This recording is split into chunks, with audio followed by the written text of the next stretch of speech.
Proceeding with part 2 of the duties owed tutorial video. Okay, let's pick up back where we left off. Duties owed by a broker who assigns different licensees affiliated with the brokerage to separate parties.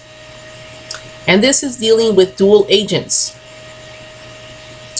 When people hear the word dual agent, they usually think of one agent that is representing the buyer and the seller. So it's just one agent with two clients. And that is true, that is dual agency. But also remember, it also extends to two agents working within the same brokerage.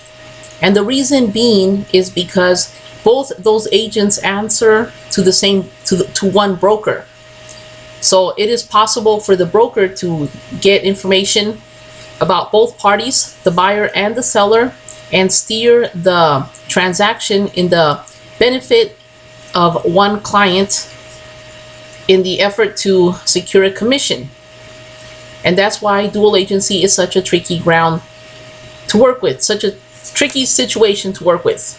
And I'm not telling you not to do it. It's perfectly legal in the state of Nevada to do it. However, just be careful and make sure that you fully understand what you're doing and that you fully explain to the clients their rights in this situation.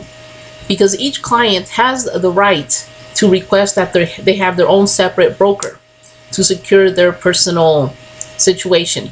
They don't want the same broker knowing, especially in a situation where one client is in a financial situation where the other client can potentially take advantage of them. So you want to be careful on that. And I know we just went through this a lot, and I know you just passed the test, you talked about this in school, so you're probably sick and tired of hearing about it, but it's better to overlearn it and than to risk making a mistake on this. Okay, so now let's say you're talking to a seller and you're talking to them about potentially selling their house.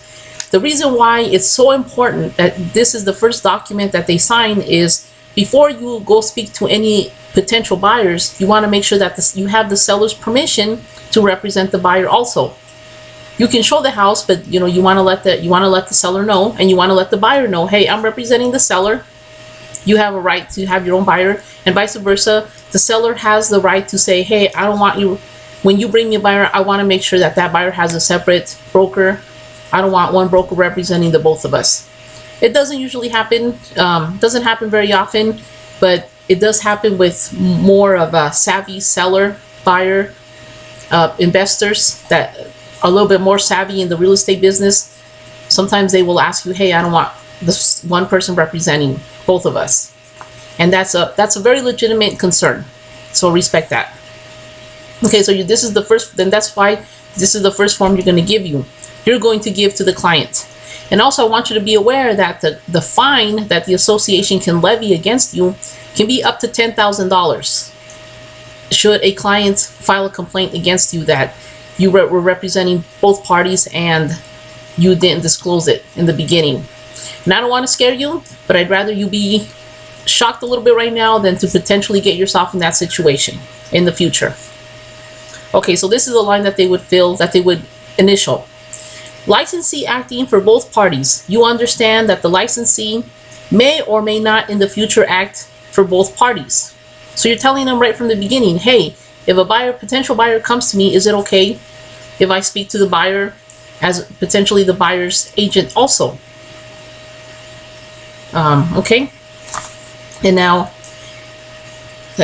okay, so you may or may not participate for two or more parties that have interests that are adverse to each other. Remember, buyers looking for the buyer's benefit, sellers looking for the seller's benefit. So their interests are adverse to each other. They're in conflict with one another. The buyer's trying to get the lowest possible price, the seller's trying to get the highest possible price, and that's why they're adverse to each other. They're kind of working together, but they're also working against each other. So you want to get their permission before you proceed. In acting for these parties, the licensee has a conflict of interest.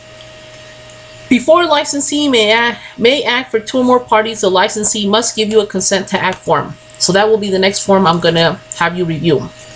So now you have the client sign, date, and put the time that they signed this. and let them do it. Don't try to save them time by writing the date or the time for them. Let them fill that out all the way. And then you're going to give them a copy of this sheet. Okay, let's proceed to the consent to act form.